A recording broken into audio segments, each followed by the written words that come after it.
Hello and welcome everyone to Hall of Fame, a podcast by FemFort. My name is Samantha Agasha and I am this month's host.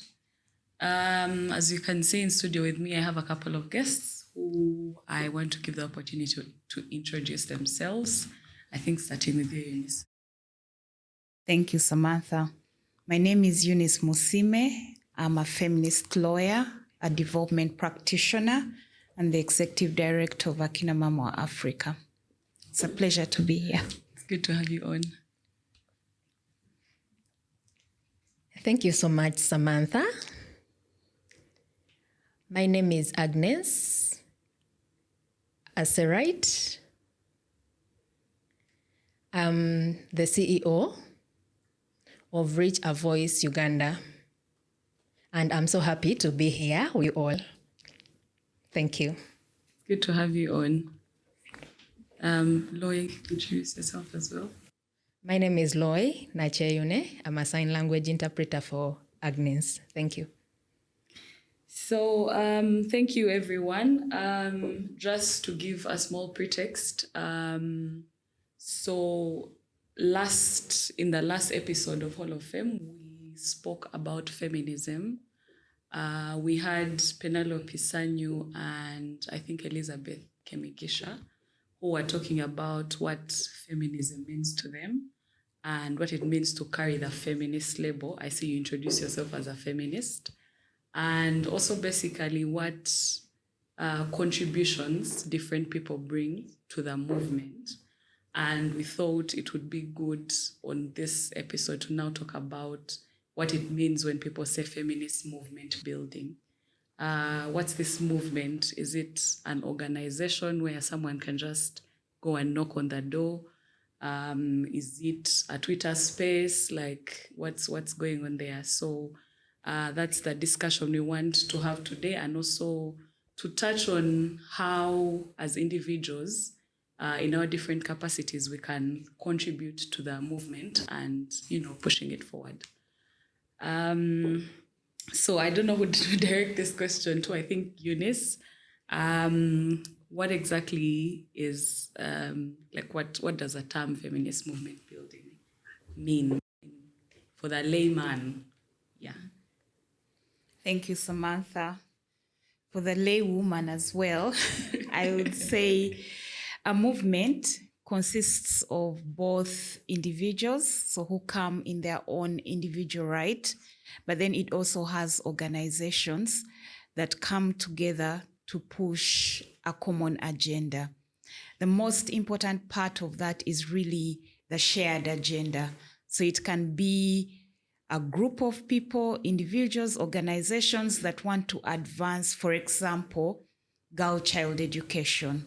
So then they become a movement that is advancing the girl-child education. So it does not matter where you are located. It does not matter what approaches you have adopted. It does not matter what contribution you're making if the shared goal is to advance the girl-child education.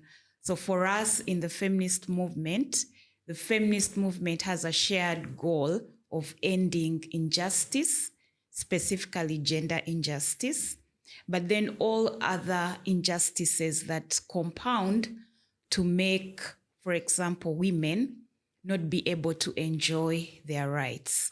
So anyone, anywhere, who is invested in ending gender injustice is part of the feminist movement. Thank you. Thank you so much for that. So I had, when I was reading up on, today's topic, I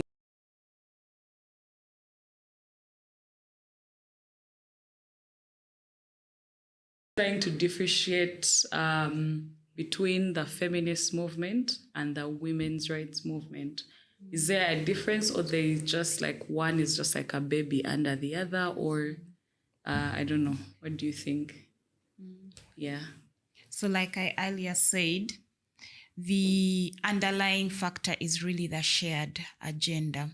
So it's for us to think about what's our shared agenda that we are advancing. And definitely in coming up with a shared vision and a shared agenda, there will be differences. And so it's those differences that have sort of then decoupled the feminist movement from the women's rights movement. But if you're to think deeply about what our goals are, they are quite shared in many ways. What has sort of been contested may be the approaches, may be the underlying ideology of what it means to get to that shared vision. So I'll give an example. One may think for us to advance women's rights to land, you need to have laws in place. While the other may say, no, unless you change the cultural norms in place, you will not be able to advance women's rights to land. And so the differences then come in terms of what we see as the way forward, as the shared vision or the collective vision. And that's something that we need to continuously work on. And so sometimes we focus more on the differences and less on the shared values. But I would say, some say, for example, Dr. Sylvia Tamale wrote an article around some of us would rather be giddy with the agenda, while others would rather be drunk with the agenda. So the difference is, do you want to be slightly intoxicated with this agenda, or you really want to have that deep conviction of what you want to see change? And it's maybe that difference of that deep conviction that then determines. So some would say, do you want to simply address the wound on top, or you actually want to address the root of why that wound is there? Okay, I think, Agnes, I'm curious to hear what you think about the discussion so far. Okay, thank you so much. Feminist movement and women movement. I feel it is kind of the same, yeah? It is a bit the same. And, we have categories, more so on the issues that can make feminism movement be known to people. Yeah, it can be known to the people. And, many people always think the other way around. When they hear about feminism, they think about advocating or advocacy for like wasted or destroyed families. Yeah, families that are broken. That is what many people think. They think that they are influencing women to grow horns, actually. That is what people think, that feminism is encouraging women to grow horns. And this is a big challenge to men. They really don't like it. So they feel when they hear feminism, they think these people are destroying our men. But feminism is different. It is not about destroying families. No, that is not the case. You can think of intersectionary, or, for example, different categories of women of color, yeah, the whites, the Africans, the Indians, the different races that we have, the Arabs and all that. So we have different categories. So this means it is important for people to know that feminism and women movements is to help women to gain their self-independence or self-confidence, yeah. And because, some women they cannot even speak. They cannot speak up for themselves. And also sometimes when you try to push them, they are always afraid. They say, no, I'm afraid. I cannot do this. So this feminism and women movement is here to help women to create awareness, to empower them, to also empower them economically.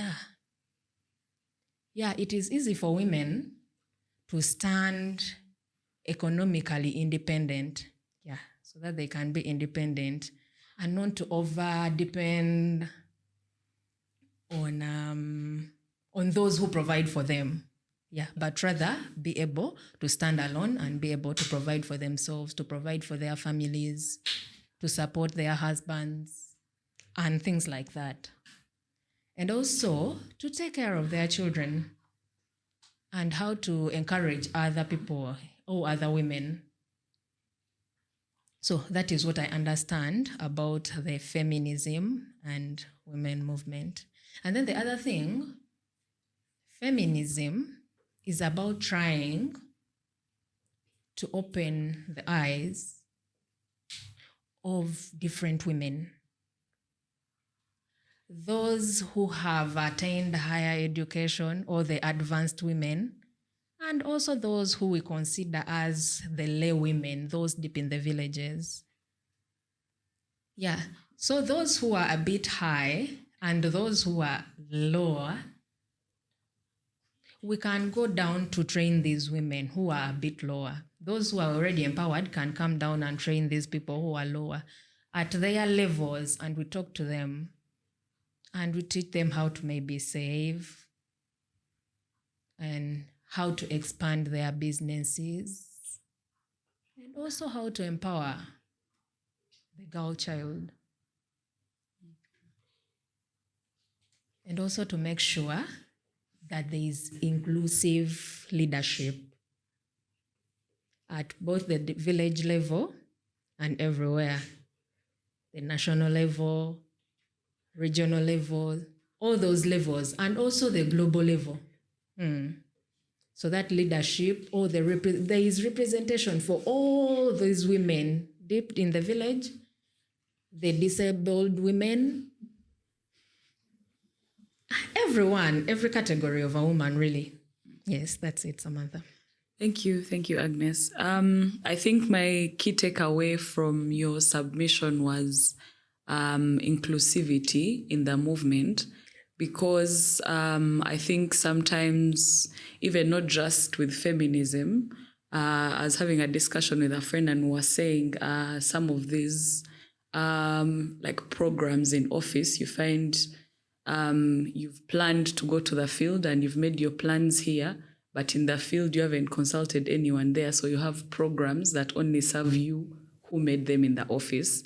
And so I think talking about inclusivity is very important, especially I saw a conversation on Twitter/X where, people on there were saying, like in this day and age, we are still having conversations about, women belong in the kitchen, or blah, blah, blah, or, you must cook and stuff like that. And people think it's not their problem because they are in town.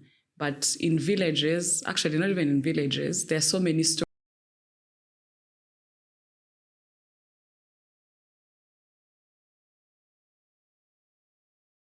Issue is the one that must go through, but then there's so many other intersecting things that, we need to be mindful of when, we are talking about the movement and how better we can build it. Eunice, I don't know if you have something to say to that regard. Yeah, please. Thank you, Samantha. And maybe as Agnes shared her perspective, what came to me was to think about the issue of power, because feminism is also about how power is exercised, how it's shared, how it's shifted, who has power, who doesn't have power, who is in and who is out. And at that intersection to always think about who are we leaving out. And previously, we've talked a lot about who is being left behind, but also right now, the conversation is also who is being pushed backwards, and they cannot be part of this conversation. So, for example, if you think about teenage pregnancy in Uganda, during COVID, the numbers of teenage pregnancy shot up, meaning not only are teenage girls being left behind, they are being pushed out of any opportunity to advance themselves. So when you begin to think about why we have the feminist movement, is for us to think about who are we pushing backwards by the systems of power that are in place. And here you're thinking about systems that are causing discrimination. Because a young girl has had a pregnancy, she's not able to access education. You're thinking about systems of subordination because a young girl has been subjected to abuse. She's not able to access education. You're thinking about sexism, which is the differences between men and women, and therefore the gender stereotypes that you've talked about, that a man should be the one to dominate in the home, and a woman as a subordinate or inferior person in the home is the one supposed to take up certain gender roles like cooking, washing, what we as feminists now have acknowledged as unpaid care work. So I would say, also to add on to what Agnes said, a lot of times feminists are told that you are too radical. But when you think about the fact that at some point women were not even allowed to vote, and the fact that women were proposing that we need both men and women to vote, that was considered radical. But right now it has been normalized that women can vote, women can be presidents. We now have, for example, Kamala Harris contesting for a presidential position as a woman of color, which previously wasn't there. So previously women were told, you belong to certain spaces, but you do not belong to other spaces. Actually, that statement was popularized by a Nigerian president who the wife had criticized over one of his policies. And he said, how can you say that? You belong in the other room, and therefore you cannot be advising me on something like this. But now we see that women's voices are coming up more, and that's what we would like to see, that women are able to speak to issues that concern them so that they themselves are making policies that are responsive to their practical and strategic needs. Agnes. Yes, in addition to what Eunice has said,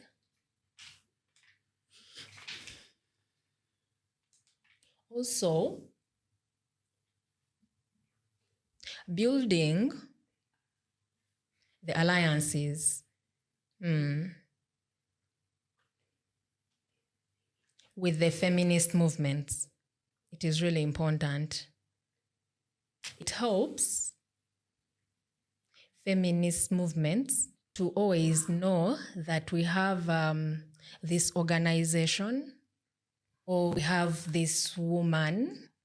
Maybe it can be even an individual. They know that we have this someone, or we have this person in the village who has a strong voice. So it helps to build, it is good to build alliances. And it is true sometimes when you connect with disability,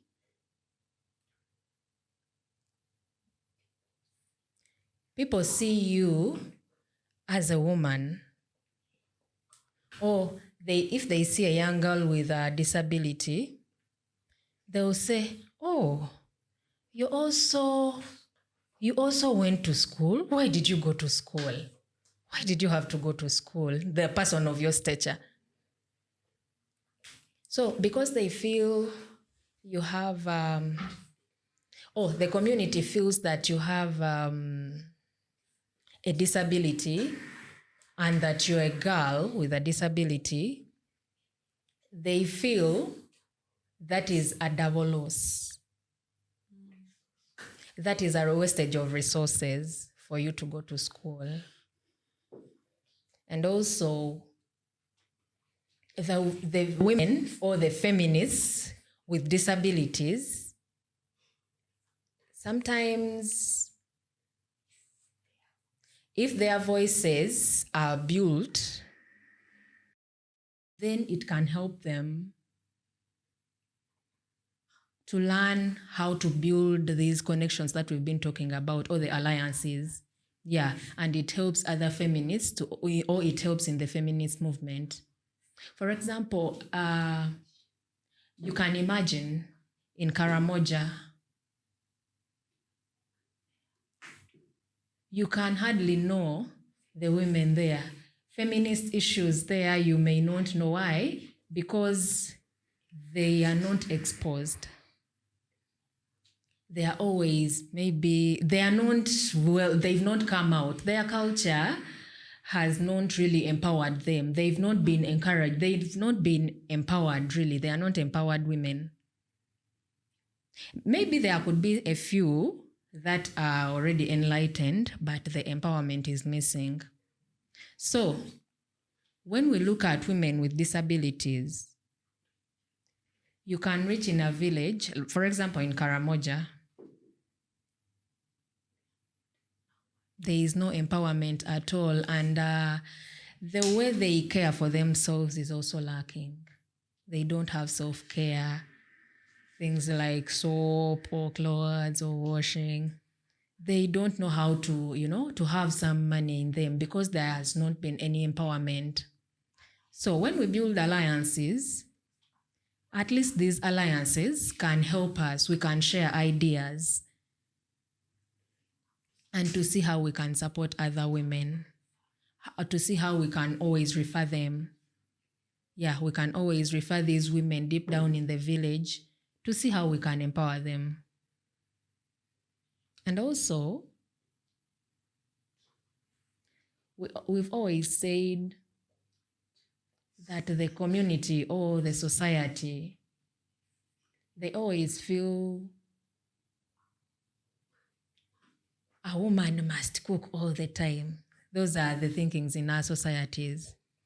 So they expect you to go to work, you come back home, you have to cook.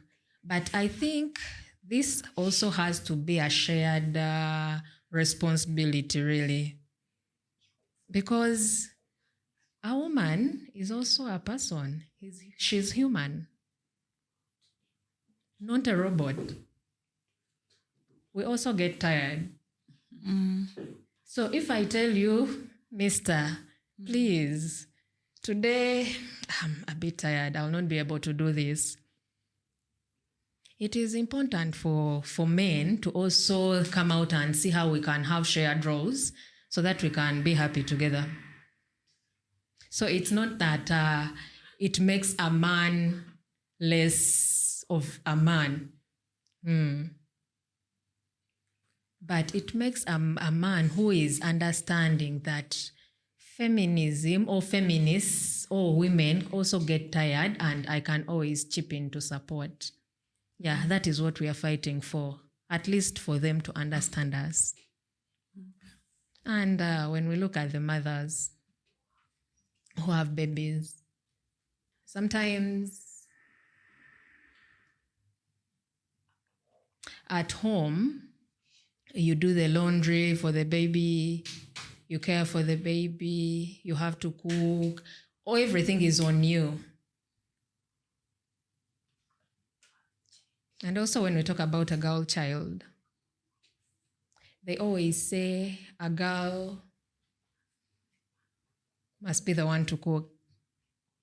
And the boys, for them, they'll just sit back. So that's the reason why patriarchal. Yes. The patriarchal system. it can be a bit modified, really, or even eliminated. For the society to at least appreciate a girl child, but training a boy child to also to learn how to do these things at home, like the cooking, the cleaning of the house. And if the sisters are sick at home and they have a brother who can't do anything, then what happens? So does that mean that the whole family will go hungry because the girls are not there to do the cooking?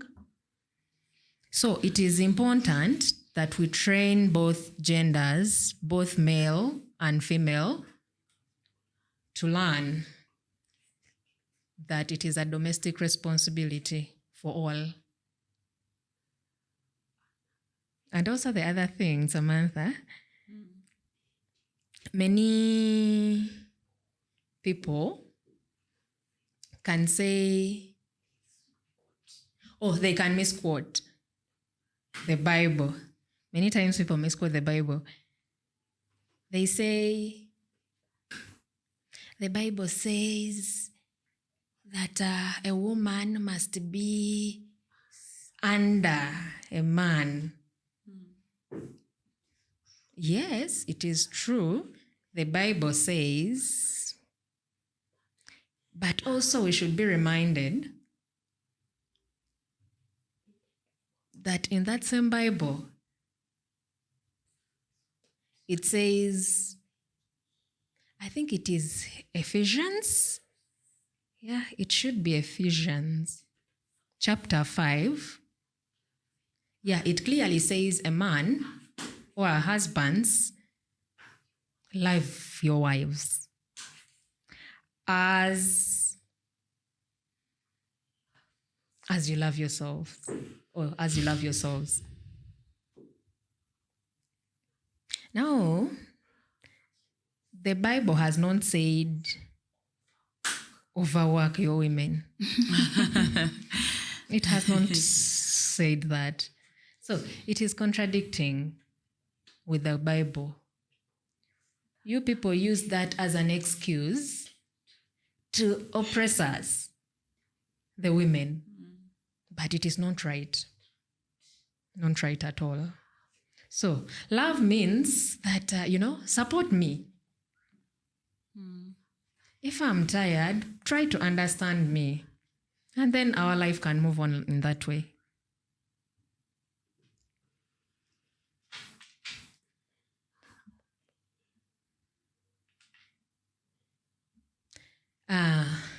Yes, and the very, very important point, we need to promote empowerment of women and a girl child. We need to train them these skills or soft skills. Yes, we need to train them soft skills. For example, girls now are in school and during holidays, these girls can come back home and we train them different skills like mushroom growing, soap making, and those simple skills that may be useful in their lives. And these can help them to, to be able to make some money as time goes on. Because if we do not, as the feminist movement, our girls, we shall lose our girls on the way. Because patriarch will take advantage of it. And they will see that, these people are not empowered. So they can use money to lure us into anything, maybe for sex. And then after what happens, we get pregnant and the girls are lost on the way. So they need to be trained on sexual reproductive health rights. Yeah, which is very important. It helps them and it keeps them. It is also good to keep them in school up to the end of their level of education. It is also very vital. So in our feminist movement, we need to focus more on this, and also build the boys' capacity, because the boys are perpetrators themselves. They are not informed. That is why you see that we always end up suffering. We train our girls, but we leave out the boys. So these boys will always come out and confuse our girls. So we don't achieve the impact that we want. So it is always important that as we empower the girl child, we also need to involve the boys. Yeah, we need to train them in a separate way to be able to build their, to change their attitudes, yes, against the girls. Even the men, we need to train them to change their attitudes from a higher level to the men down in the villages. Yes. Thank you, Samantha. Thank you, Agnes. So I think as we wrap this conversation up, my question first of all goes to Eunice. What does movement building look like in feminism? I know Agnes has talked about there being the need to create awareness, to physically skill girls and young women, and that requires money, so fundraising and grants and things like that. So what does building the movement look like for say a young campus girl that chances on this podcast and they are wondering, I identify as what they have just described, a feminist or a women rights activist, but how do I contribute to the movement that they are talking about, is what, I'm interested to hear. Thank you, Samantha. I would say that there are so many things that we could do in terms of feminist movement building, but I'll speak to one, which is political education. So the first and foremost critical thing for me is raising our consciousness of one, what the problem is, and then how that problem can be solved. And that will require us to do a lot of conversations such as this, a lot of education in terms of raising that beyond even awareness, that awakening to what the issue is. Because when you think about, for example, where we are at as Africa, there are many things that are compounding our problems as Africans. One of them is colonialism.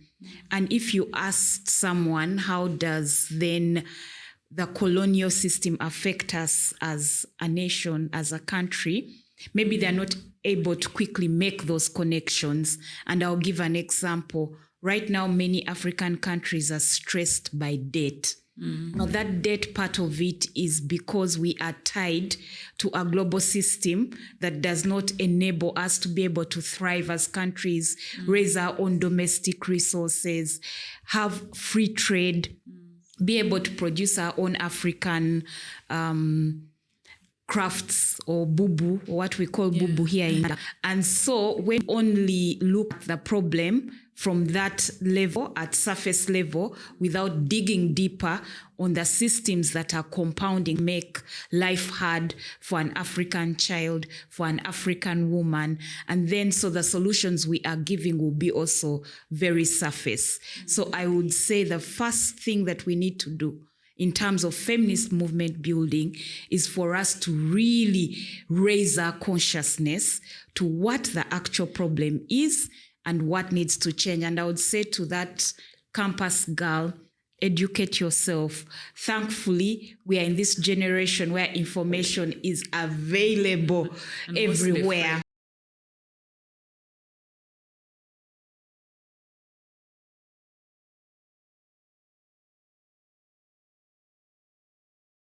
Read so that we are able to learn and unlearn the things that we have been told, that an African does not read, that an African does not write. So if you asked how many of us, for example, write, not many of us. So I think that's what is really critical now in terms of feminist movement building, that political education of why are we where we are at now, look at our history, and then be able to say, how do we move forward? So we have to begin dealing with the mind first in terms of movement building. Our mind is the most important. And for me, that addresses the strategic direction of the movement. I know that we also need to address the practical needs because they are there, they are immediate and must be addressed. So girl-child education, sanitary towels in school, all those things. But I feel that we've talked about them a lot and not enough of unbundling the mind on what needs to be done. When you think about our curriculum system right now, it's not the kind that is also preparing us for the world that is and is going to be. The curriculum is still preparing us for the past and not what needs to go forward. And maybe to also think critically about the suggestions that we give. So when we think of girls, most times we are thinking, let's skill these girls in craft making. Let's skill them in making maths and making all these things. In the grand scheme of things, is it going to transform the society? But those are conversations that we've not had enough and we need to have more of. What about if we suggested to our society that you need to value the girl child? She needs to get a quality education that can be responsive to the future that we want to get. And that's what we want to see. Yes, I would say for me, that's what's critical for feminist movement building. Of course, there are many other things, but I would say that's one. Okay. Agnes. Yes, in addition to what Agnes has said, Eunice has said, on girl-child education, yes, it is really important to prioritize and reserve resources, meaning for resources meant for a girl child in education. When we say girl child, it is diverse. Girls with disabilities, girls without disabilities, rural girls, all at different levels, really. So it is important that resources are reserved to plan for their education. The girl child's education is important. So when a boy child goes to school, that means it is also important to know at the back of our minds that the girl child also deserves the same. And to give an example, one time in the community, we were having a training for the parents. So the parents asked us, can your organization fund our child with disabilities. So I wondered, then after I asked, are other children going to school? Your other children, are they going to school? Then she responded with a lot of confidence, oh yeah, they go to school. And I was like, so which resources do you use for these other children to go to school that this one doesn't get? And the eyes went down. They were all ashamed. So that is what I'm saying, that the resources that are used for educating other children without disabilities or other boys should be the same resources used for a girl child or even one with a disability. Yeah, without segregation. Yes. Because they are all children. The only difference may be their impairments or their limitations. But they can still go to school and attain the same education like the other children. They can also be empowered, just like any other child. And also, by the way, sometimes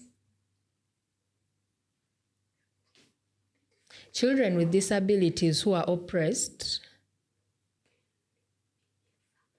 for example, in feminist organizations. So when we go to the communities and we start encouraging or training and empower the parents, then they are enlightened. And when they are enlightened and they take the children to school, you will be surprised that these disabled children, when they are taken to school, they become more successful than their other siblings. And they are always the first people to be supportive of their parents or their families. Yeah, at least they have a heart. They always say, mommy, mommy. They always come back. So, because you know why I'm saying mommy, mommy, I've not talked about any other person. They always come back and say, mommy, mommy. Because mothers always stand. They always stand in the gap and they do a big role in supporting children. So that is why sometimes I say mommy. They always say my mom, my mom, my mom, because they do a lot.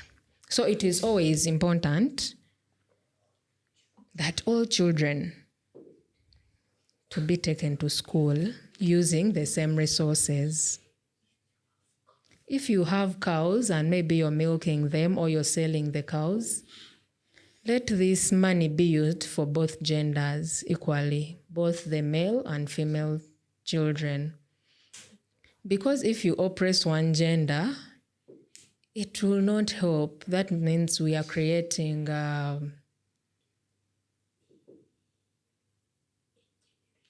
generation which our future leaders, that is, which will cause the country problems if we don't curb the problem now, and we are carrying the burden to the country. So it is important to empower everyone. Yeah, all children, male and female. And also we need to create a safe space for girl children. In school, they need safe spaces. So when I talk about safe spaces, I mean they need to be protected against any type of abuse, especially sexual abuse. This is really key. It is very, very silent, and nobody can know that our girls need safe spaces. So that means we need to empower the schools also. They need to be enlightened. We need to make safe spaces for our girls. And also safe spaces for any other woman with or without a disability. At all levels. Yes. To the grassroots in the villages. Thank you. Thank you, Agnes. So in 1 minute or less, Eunice, any last words on this giant topic of ours? Thank you, Samantha. This has been an education for me as well, listening to Agnes share, especially in terms of the dynamics of persons with disabilities or persons that are differently abled. And so that's my takeaway, that we have to continuously ensure that all voices are at the table to make sure that the issues that affect particular groups are surfaced in a way that another person would probably not understand because they do not have that lived experience. Thank you so much. Thank you. Eunice, in less than a minute. Agnes. Last word. Sorry. Oh my. Agnes. My apologies. In less than a minute. Last words. Okay. What I would say, I have learned from this panel that making alliances is good. Yes. Without alliances, maybe we wouldn't even be here. And we get lost. So before I didn't know Eunice, I've only heard, I knew about Amwa. Yes. But I didn't know who the director was or the other people. I had not met them. So I'm very humbled that I've been able to meet Eunice and Samantha. I had never expected this.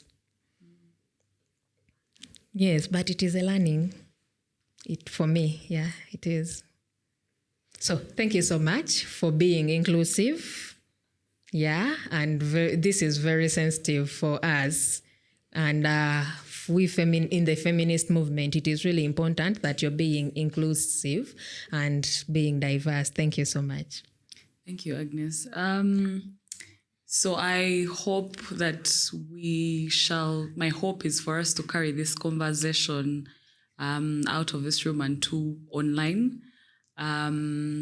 just so we can have, the rest of the audience that will come across this, whether in audio or video format, this podcast will be able to contribute to the question, because I know because of the aspect of time, there's so much that we haven't even been able to touch on, or there's people with other lived experiences, because as Agnes was mentioning, when we say girls and women, it sounds like such a blanket statement, but there's, the girls and women are of different ages.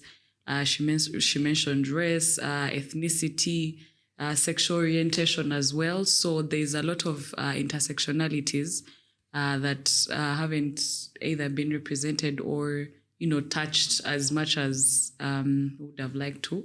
But I hope that when we carry this conversation online, you will still lend your voice to it.